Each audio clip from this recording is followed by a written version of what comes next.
Hello, everyone, and welcome to Scrambled. Today, we're joined by Dr. Jon Star, an educational psychologist at Harvard University whose research focuses on how middle and high school students learn math, particularly algebra. His work examines the development of mathematical flexibility and the instructional and curricular interventions that promote deeper mathematical understanding. Dr. Star, thank you so much for joining me today. My pleasure. So my first question for you is going to connect to this idea of how in the cubing world, when we're given a scramble, there's many different techniques or methods we might use to get to that solved state.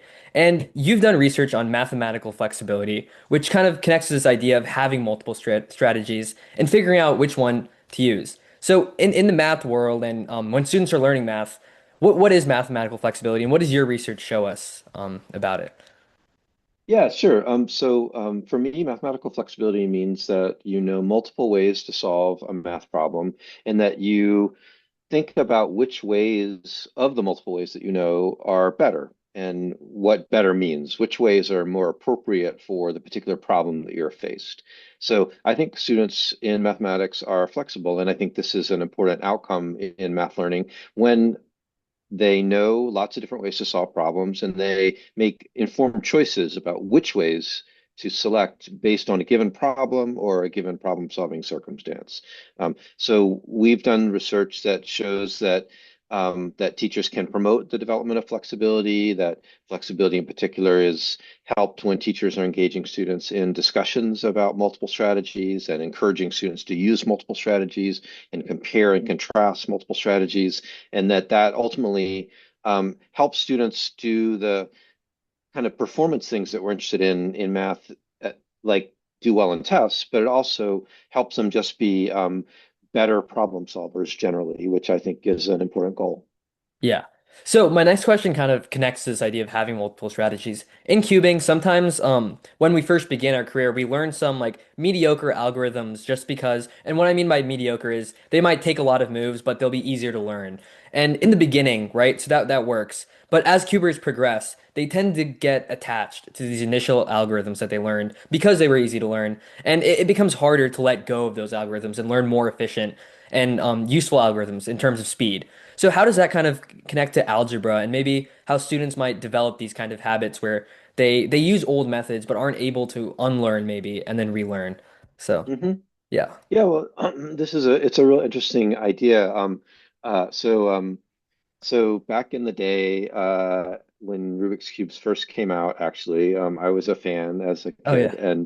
and I remember this was like pre-internet, and I remember that there was this photocopy that was being passed around, copies of copies of copies of copies from friend to friend that had some algorithms that I learned Okay. that I was able to use to solve the cube at that time, and Yeah. so I know exactly what you're talking about with the Okay. way Yeah. these algorithms begin, although I know less about what it means to have more efficient algorithms or better Right. algorithms. Yeah. And I guess what's interesting to me about this is that um, uh, for some people, they might say, well, actually, using those algorithms is better. They might say that um, uh, I know these algorithms really well. I can do them fast. I can do them accurately. Like they do complete the puzzle. Like some people might make an argument that that's better. Yeah. But I think that for people who are more expert in the domain, then you may um, prioritize, on the one hand, efficiency. So you may say, we do Yeah. want to do this efficiently. But on the other hand,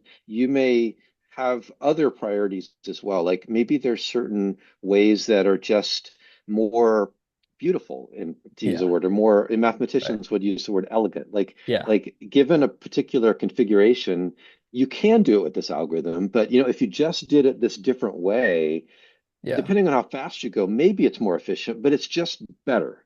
It's Yeah. just it's more suited. Yeah. So I talk about elegance in mathematics as being this condition where the features of the problem that you're given to solve match well with the features of the strategy you apply. And when that match happens, then it's just beautiful. It just means Yeah.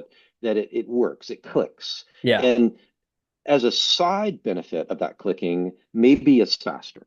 But that's actually Yeah. not the most important thing mathematically. The most important thing is that it's has this aesthetic quality, this Yeah. beauty, this elegance that Yeah. we value.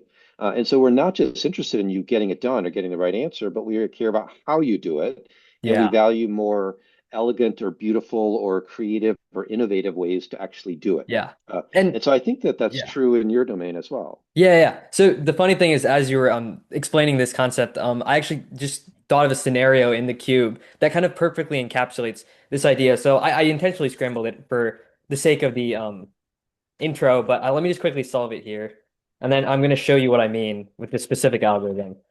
So okay, so we have this scenario in the cube, and let me actually turn my camera a little bit.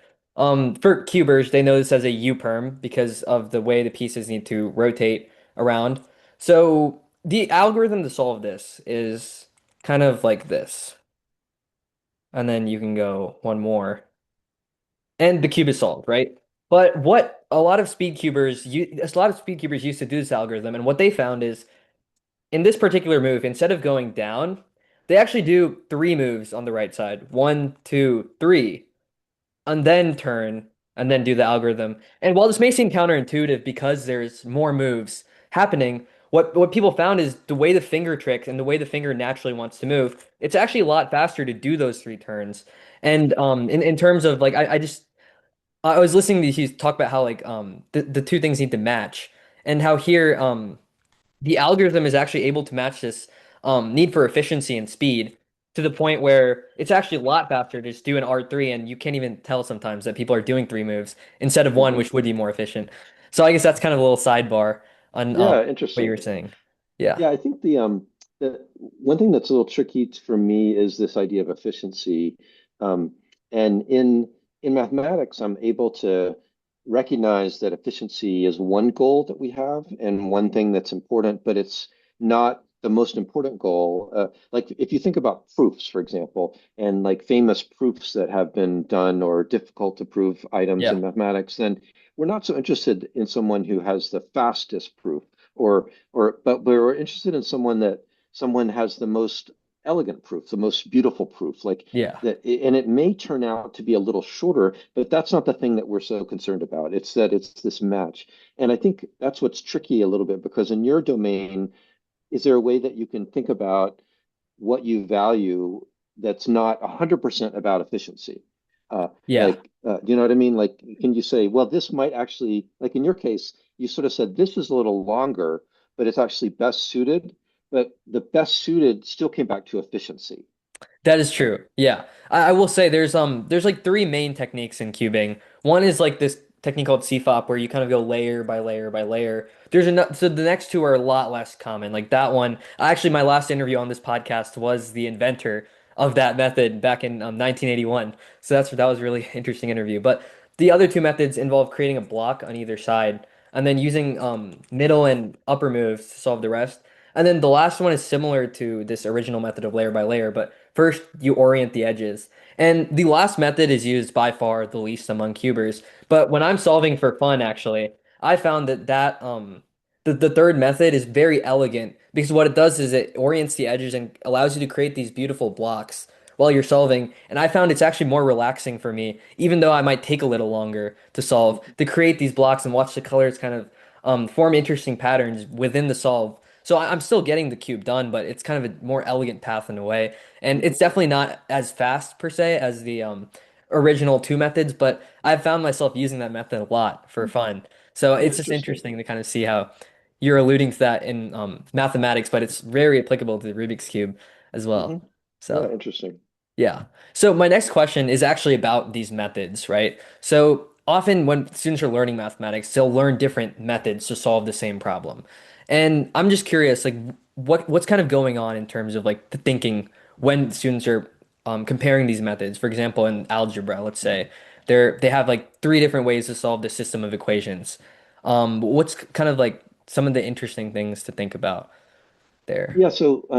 Well, uh, I guess in you're right that oftentimes in math, students learn one method, and maybe their teacher would say, this is the way, or the only way, or the right way, or the best way to solve this problem, and students focus in on that one method. Yeah. But I think there's something that we learn about. methods generally by comparing and contrasting those methods. So it's not, again, it's not just about getting the right answer, because if that were all we cared about, then just use that one method and be done. Right. But if we actually care about you understanding a little more what's going on, like the the underlying mathematical ideas or the theories or the concepts that are involved in each method, which we care about, then you learn something about those ideas by comparing and contrasting those methods. So what Yeah. we often do instructionally is we ask teachers to show the two methods side by side and to engage students in a conversation where they're comparing and contrasting them. So how Yeah. are they similar? How are they different? How are they both producing the outcome or not that we care about? What accounts for those differences? Like, are there certain problem features that made the differences Yeah. salient? Yeah. Did this difference, is it only applicable when there's certain problem conditions? So we want to engage in that. It's really a conversation about the problem and about the strategies. Uh, because we want students to understand the strategies, not just be able to do them. Uh, Yeah. and so they should be looking for like what problem conditions indicate that this strategy can be used or should be used, Yeah. uh, and in what other problem might I not be able to or be able to. So, like in your example, the fact that you're able to generate a cube condition that would indicate which methods do or don't work better or worse. That's sort of what we're trying to simulate in the Yeah. mathematics. So, what would a problem look like such that this strategy is the best strategy? Hmm. And then Yeah. now, can you change the problem a little bit? So instead of Yeah. strategy A being the best strategy B is the best strategy. And if you Yeah. can do that, then you really understand something important. And I think that's really what we're trying to get at is how do you develop that kind of understanding of the mathematics in the strategies, in the problem structures, and Yeah. how does using and comparing multiple strategies lead you in that direction? Yeah, and I completely agree with that. And I just think it's interesting because I'm actually a high schooler right now. So I was just taking math classes at school. So what I've found is that when we do problems with different types of problems, but kind of see which methods may or may not work in each one, it's harder to think, right? It requires some like knowledge and focus to really pay attention to like the fine details in the problems that may make certain methods not suitable for those problems. But as a student, like from my perspective, it's really helped me a lot in my math classes to really understand what we're doing, and especially on tests where problems aren't going to be like the exact same as maybe your homework problems. I think it's very important, and then more importantly than tests, I think in the real world, you're not going to see your homework problems verbatim pop up in real world, right? There's going to be other constraints. And I think having that kind of understanding that things aren't always going to be the same each time, but having that flexibility and the ability to think critically about which methods might be suitable depending on what you're prioritizing is so important to, especially to apply like these math concepts to the real Mhm. world, where math is such, such a fundamental thing to think about. That's Um, right. I agree. Yeah, because yeah. when you see an unfamiliar problem, ideally what you want to happen is you look at that problem and you think, I don't know exactly how to solve that problem, but I see features of that problem that Mhm. remind me of other problems I've seen in the Yeah. past. And when I saw those features in other problems in the past, here are the strategies that I used that were successful. And so Yeah. that gives you a hint as to how you might think about approaching that problem, that new problem. Yeah. It gives you a place to start. Yeah. And then always trying to connect this back to the Rubik's cubes, but when you think about the Rubik's cube, there's 43 quintillion combinations, right? So you're not going to get the same exact scramble twice, or I actually haven't done the math, so maybe that is true if you do enough solves, but I'm guessing that's not going to happen very often.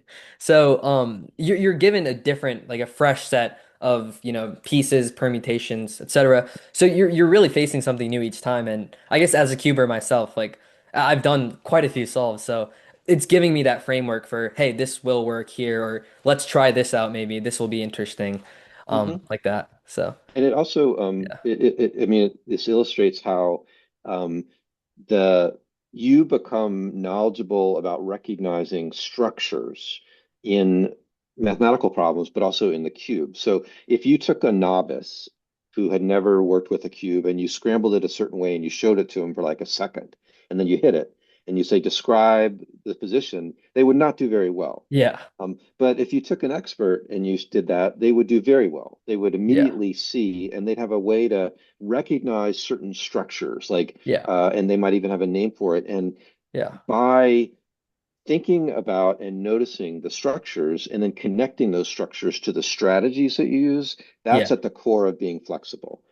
And Yeah. that comes with expertise, but Right. it's not just about recognizing the structure, it's also connecting that structure to strategies that you know. When I see this position, then I could do this, or I could do this, or I Yeah. could do this, but because it looks exactly like this, I think this one is the best way to go.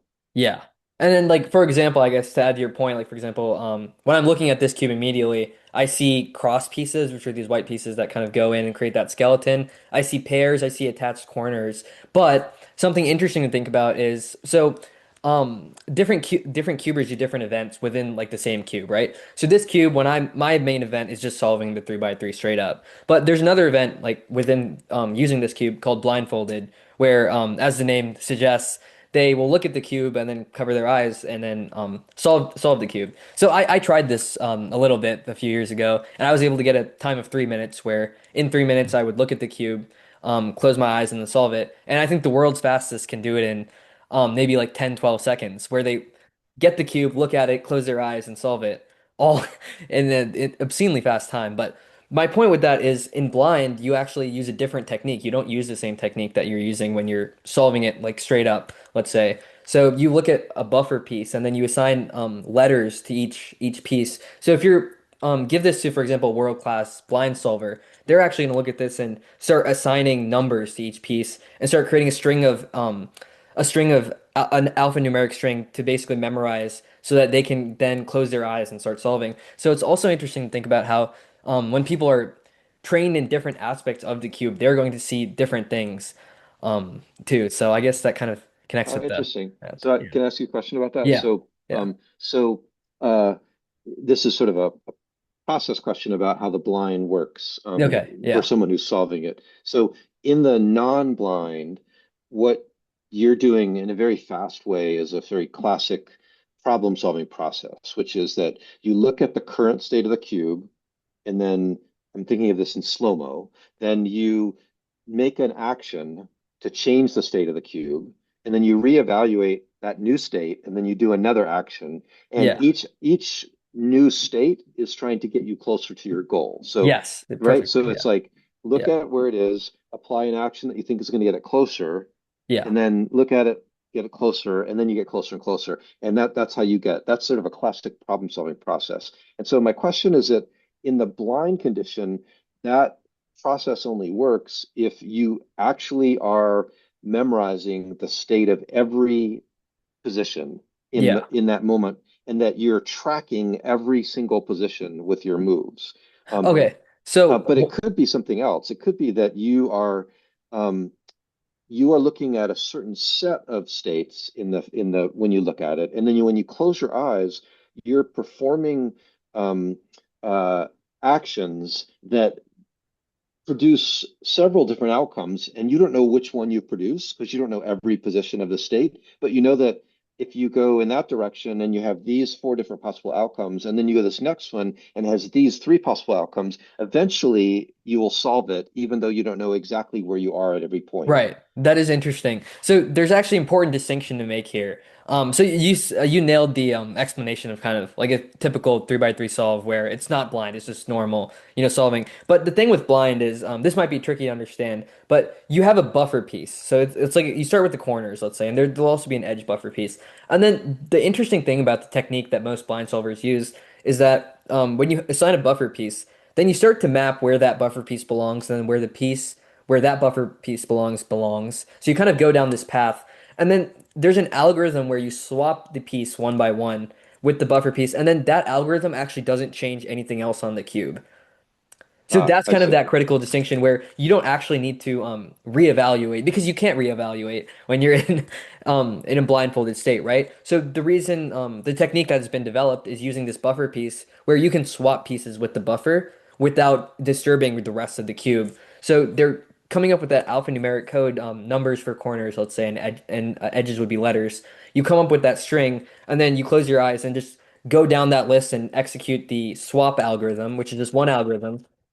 And you just repeat Hmm. that algorithm and keep swapping. And this is like a basic blindfolded method. I don't know the more advanced ones, which use more fancy algorithms and techniques. But the core essence is having this buffer, and then so that way you don't need to reevaluate, and you'll know exactly where each piece will end up being at the end because as you go through the algorithms, the rest won't be disturbed.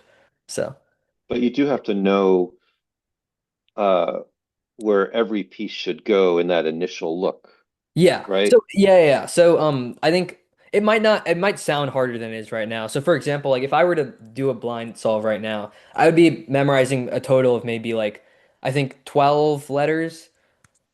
Or no, it's very simple to calculate actually. It's eight corners, so I'd be memorizing eight yeah, eight letters and then for the edges, I'd be doing 12 there's 12 edges. So I'd be doing 12 I'm not sure if I said letters or numbers, but Sure. you mix it up so that you don't Hmm. have to memorize 20 of one of I see. letters or numbers. The alphanumeric makes it easier to memorize. And then the interesting thing is actually what a lot of solvers do is they'll memorize the 12 with I think numbers. They'll memorize the 12 with numbers perhaps. And then for the next eight edges, or sorry, I'm mixing the two up a lot. But for the next eight corners or edges, they'll actually commit those to audio memory. Well, they'll just quickly repeat them so that the original 12 can stay in a deeper memory where they'll use mnemonics. For example, if it's like AC, air conditioning, and the next Hmm. one, the next two letters will be DE, deer, like air conditioning deer. They'll create this image and story for those. But then the next eight, they'll use audio memory. And that way there's different parts of your brain kind of working together to where you're not overloading one type of memory. And that allows for quicker memorization also. So Hmm. that's, I guess, another interesting aspect of integrating different techniques to get Yeah, that yeah. like speed faster. Because for blind, really, or most cubing events, speed is their ultimate goal. They actually, elegance isn't really seen as much as a priority in blind solving, especially because Hmm. speed is their priority. So Huh. yeah, Yeah, interesting. yeah. So Yeah, yeah. Go yeah. ahead. Okay, yeah. So my next question was actually coming back to this math and classroom idea, like teaching algebra. So I was curious, like, what have you found in terms of like interventions for classrooms to kind of promote this understanding of algebra? And I know we've been talking about that, comparing methods, but are there any other like interesting kind of ideas that you've explored in that Mm. realm? Well, so at a real top level, one intervention type thing that a teacher um, that's important for a teacher to do is, uh, and we've alluded to this earlier, is in many classrooms in math, the culture is that it's just about getting the right answer, and that's the perception that that's all the teacher cares about. Yeah, Um, and so it's a cultural shift that the teacher has to create that signals that that's not the only thing that they're interested in, that they not only are interested in the right answer, but also in how you arrive at the right answer, and that that focus on method. And what the method looks like is important in that class. And so we can think of many kinds of interventions for promoting flexibility, but unless that cultural shift can be achieved, then many of those interventions are going to fall flat because the students are going to think, yeah, you're doing this stuff, but you really just care about the answer and you don't really care about the method. So that's sort of front and center that the teacher needs to think about a cultural shift. How can they send the message that they do care about the method and not just the answer? But once that's done, or in the process of doing that, we focus a lot on conversations in class, on discussions, and uh, I think math classrooms are more typically including discussion maybe than they were a generation ago, but that's a yeah, big part of what we think should happen, that that there should be discussions about multiple methods, and that there should be debates about which methods are better and yeah, why. And there isn't necessarily one right answer to that question, but the point is it's something we should talk about. And that if a student says something like, "Oh, I just like this method the best. It's my preferred method, so it's the best," end of conversation, then the teacher has to push a little on that and say, right. "Well, that's I understand that's your preference, but mathematically, which do you think is the best method and why? And what are Yeah, the problem features?" So it's a lot about comparing and discussing multiple methods. I mentioned about placing two problems solved with two different methods side by side and discussing them. Those are things that we found that are really important. Some of the comparisons of methods might compare things like right and wrong methods, or um, not necessarily the same problem solved with two different methods, but even two problems solved with two different methods, or two problems that are different solved using the same method. So we're Yeah. really just trying to engage in a conversation around multiple methods through comparing and contrasting them. And that's the main intervention that we've been studying that we Yeah. found that works. That's cool. That's good to hear. My next question kind of like falls under this idea of, improving the ability of like students to learn math, but considering this idea of age. So in the cubing world, actually, what we're seeing in the past few years is a shift in the age kind of these top world-class cubers. So if you actually look at like the top 100 cubers in the world right now, in terms of single or average for 3 by 3, most of them are actually just kids, like maybe I'm like 8 to 12 years old. They're very, very young. They're getting these 5 second averages, 4 second solves, 3 second solves, really. I mean, the world record was just broken last week, actually, 2.76 seconds by um I think he's around the age of 11. I mean, maybe like a year older. But what I'm curious about is in terms of math and the kind of timeline we think about when we're teaching this critical thinking in schools, is there any like what is kind of like the timeline of where maybe we could be introducing these creative like problem solving techniques to kind of foster that like development? Are there any ideal time windows or what do you kind of like think Mm-hmm. about this idea? Yeah. Yeah, well, so I'll give you the sort of my bottom line answer, then I'll talk against it for a minute, but then come Okay. back to it. So the Yeah. bottom line answer is no. I don't think there's any kind of age windows, limitations, Okay. best time, worst time. Like this kind of way of thinking mathematically is possible and important for students at all levels. And so I'd like to see it happening all the time. Yeah. Now that sort of arguing against that for a moment, there's two considerations that people might raise that sort of raise questions about whether what I just said is true. So one is this observation that in among professional mathematicians, among the sort of elite, the highest, most brilliant mathematicians in the world, it is true that the most significant discoveries are made by people in their 20s. Like if Okay. you're this is different than other fields, but if you're Yeah. in mathematics, if you are looking to see who the best, brightest, making the most groundbreaking discoveries are, they're going to be young people in their 20s. They're not going to be Wow. people in their 50s. Whereas in Okay. many other disciplines, it's the opposite, If right? yeah, it feels counterintuitive. I'm curious, like kind of why that So might be. someone might argue that there's something going on there about Yeah. at the highest, most difficult abstract levels, it Yeah. really does have to have help to have that nimble brain Yeah. in your And 20s. yeah, from a That may be neurological true. perspective, that like makes sense. The fluid intelligence tends to peak. Like, Mhm. yeah. So that could be true, but I don't think that relates to kids engaging in this kind of thinking in school where everyone's capable of Right. doing it. The Yeah. second consideration that sometimes comes up is psychologically speaking, in the maturation and the development process, it's certainly the case that we develop the ability to deal with abstraction at different times. But if you look around the world and you look to see when in the curriculum do people typically encounter algebra, which is sort of the first time that you're dealing with abstract math in a real sort of serious Yeah. way. Yeah. And where does that happen? And if you look around the world, it happens at mostly the same age around the world. Like sixth grade, seventh grade, like that's where everyone is doing algebra. And Yeah. uh, coincidence? No. Like we get to a point where we're able to deal with abstraction. This was part of Piaget, a famous developmental psychologist's idea Oh about yeah. Yeah, I how the mind remember. develops, and he Yeah. had sort of stages, and we're not sure we believe everything that he came up with, but this Yeah. idea that we get comfortable and able to deal with a certain level of abstraction, and we're able to do so at age 12, and we weren't able to do so as well at age 5, like that Yeah. just makes sense. And Yeah. so that's another argument that someone might make that, well, maybe there's certain kinds of thinking that are going to be possible at certain ages that are not possible at other ages. So that might be a little true as well. Okay. But but I stand by my bottom line, Yeah. which is that Yeah. this way of being flexible, of critically thinking, of thinking about problems and strategies, it's something that all students in math are capable of doing Yeah. and that they should be doing, regardless of those two other considerations I just raised. Mhm. Very interesting to hear that. So I know we've been talking a lot about these Rubik's cubes, right? And kind of how they connect to maybe math and how problem solving approaches can be approached.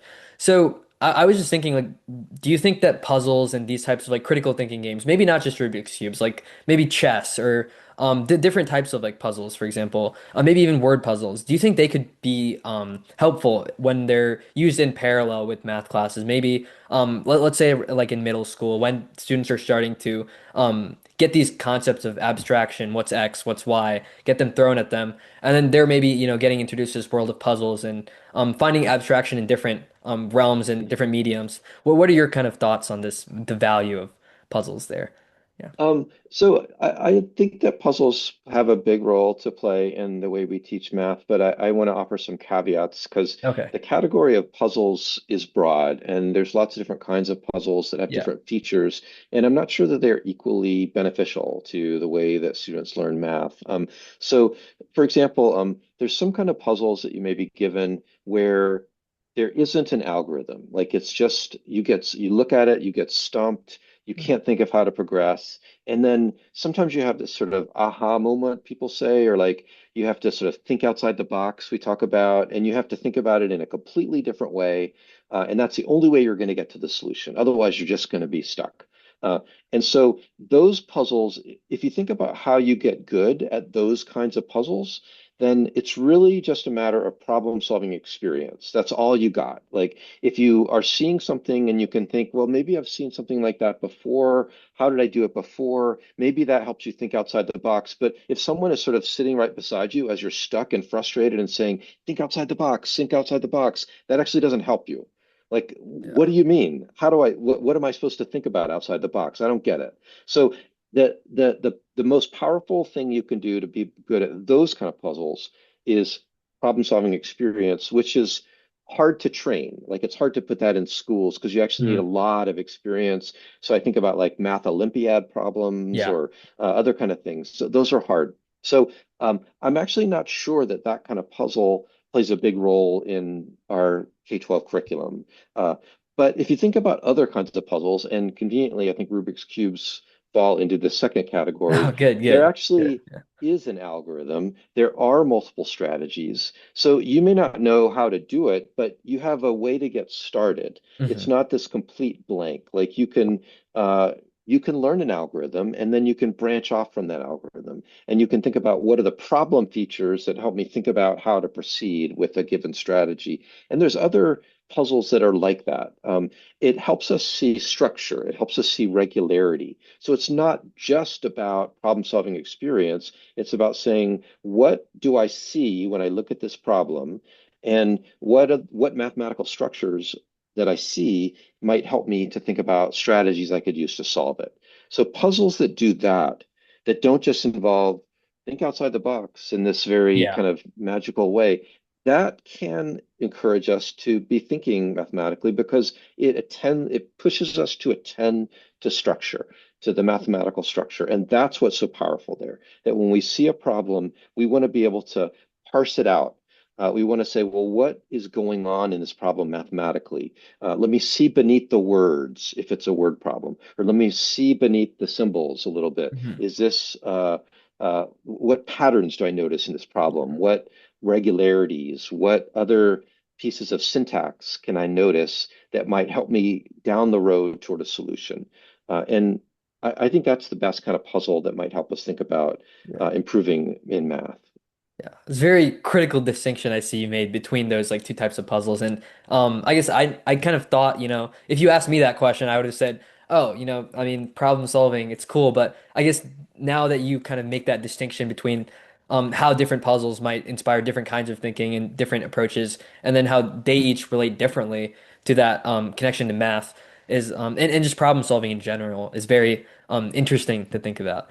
So I guess my final question for you is more futuristic. So over the next like 5 to 10 years, or maybe even longer, what do you hope to see change in the way that algebra is taught in U.S. schools? Maybe whether that's like what we talked about earlier, or maybe even something more unique, to help students become more prepared and promote more mathematical ability and flexibility. Hmm. Yeah. Yeah, well, so the easy answer is I hope to see more of the kinds of things that we have studied that promote flexibility. So Mhm. if you opened a textbook from like 20 years ago and you looked in that textbook for any pages where students were shown multiple strategies for solving a problem. And even better, multiple strategies on the same page, like side by side. Yeah. You would have basically found none 20 years ago. And if you did that now, you would find a lot. There's room for a lot more, and I hope to see more of that. But there's the sense that we can change the way textbooks look to promote greater comparison of multiple strategies. We can keep pushing teachers to have conversations. So that's the easy answer is the things I've just said, we found like comparison, Hmm. discussion, more of those. Um, I think that the if I'm going a little harder into harder territory about the future, I think the thing that is the hardest to think about now is about technology and the Yeah. role of technology in a future way that we teach math. And this is really tricky Yeah. because we've been this question, like what is the role of technology in the way we teach math, has been one Hmm. we've been asking for a long time, forever, perhaps. But certainly we've been asking this question for the past 50 years or more as new technologies have come on the scene. Yeah. And for all the prior new technologies, whether it was like basic calculators, graphing calculators, computer algebra systems, computers, for all those prior technologies, when we started asking that question, like how does this technology change the way we think about math teaching or algebra teaching, then we've always said things like, well, the technology can now do things that were really tedious to do by hand. And so, since we don't have to do those tedious things anymore, we can do other interesting things. And these other interesting things, the technology may not help us so much, but if we're freed up to do them in a way that we couldn't before because the tedious stuff is gone. And Mhm. that's a really that has propelled us a lot. That's an interesting benefit of technology, of using technology. So I like to say that back in the day, uh, students had to learn how to compute square roots by hand because in pre-technology days, and it actually Oh, took a wow. long time. Yeah. Like Yeah. you had to, it was a Wow. big focus of instruction. And so now you just press a button and you get that. And Right. so we can do other things that Hmm. use square roots. Like we can do harder problems with square roots because we don't need to worry about that long process. And so Hmm. that's an example of the way the conversation has proceeded with technology up to now.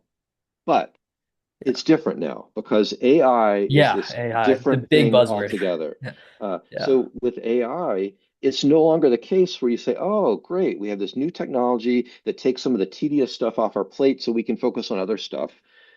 AI is like having a mathematician, like the world's best mathematician, sitting right next to you. Yeah. There's nothing that it can't do mathematically. Yeah. And so if you're sort of saying, well, it does all the tedious stuff, so we can do other stuff, that's no longer the truth because it does everything. Yeah. And so I think it raises these really much more difficult questions for us about how we plan to think about technology, specifically AI, in the teaching of math. And I don't have good answers to that yet. I have some Yeah. ideas, but it's not the way we've dealt with technology in the past. We have to think Hmm. completely differently about this, and I don't think we've started to do so yet. Yeah. And what's funny is as you talk about this AI, I remember I saw a video recently of Professor Poshen Low. I'm not sure if you know him, but he was talking about how AI is able to solve four of the six international math Olympiad problems. And he said that was more than he could do. And I used to like compete in math competitions when I was younger, and he was like, the big name in the math like field. He's very famous in that math competition area. So I was, really shocked. Like, and he was talking about how like AI is getting dangerously good at this math. And I'm not sure if he said use the word dangerously, but yeah, I remember he was talking about how good it was. So it's definitely raises a lot of those interesting questions. And I'm curious to see how it'll kind of shape that field of education, especially in math. I'm not even sure if my classroom will be functioning the same in a couple of years if I were to like look back, like maybe I mean I don't know how the tools will even be integrated, but yeah, I think it's definitely going to be interesting to see. Well, So it yeah. may be that the decision we make is to not use the tool. That we may decide that there's something important to mathematics that we want to engage with as a discipline, Yeah. that we decide that not using the tool is the best way to engage with that aspect of the discipline. So, Mhm. imagine, for example, that and I'm sure this exists. Like imagine that there's a robot that's been created that can solve the Rubik's cube, right? Yeah, oh So yeah, that yeah, yeah, exists, right? definitely. Yeah. Right. And so um, And so, if the Oh, goal were just to solve the Rubik's yeah, Cube, and now you've developed a robot, you'd say, well, no more Rubik's Cube. Like, what's the point in doing that? It's a right. waste of our time.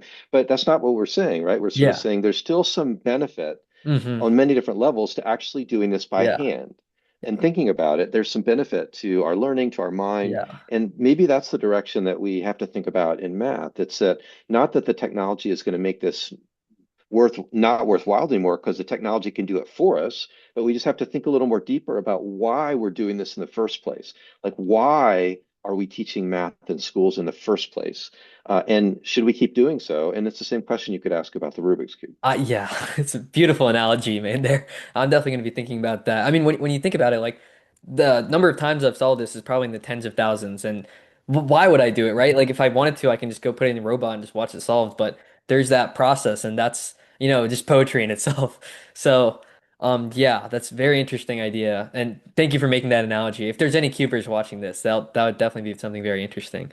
So, on that note, Dr. Starr, thank you so much for joining me today. This is a very interesting conversation. And now, when I cube, there's definitely some more things to be thinking about, um, when I'm just solving the cube, So, Yeah, yeah, good. yeah, Well, enjoyed the conversation. Yeah, thanks for asking. yeah.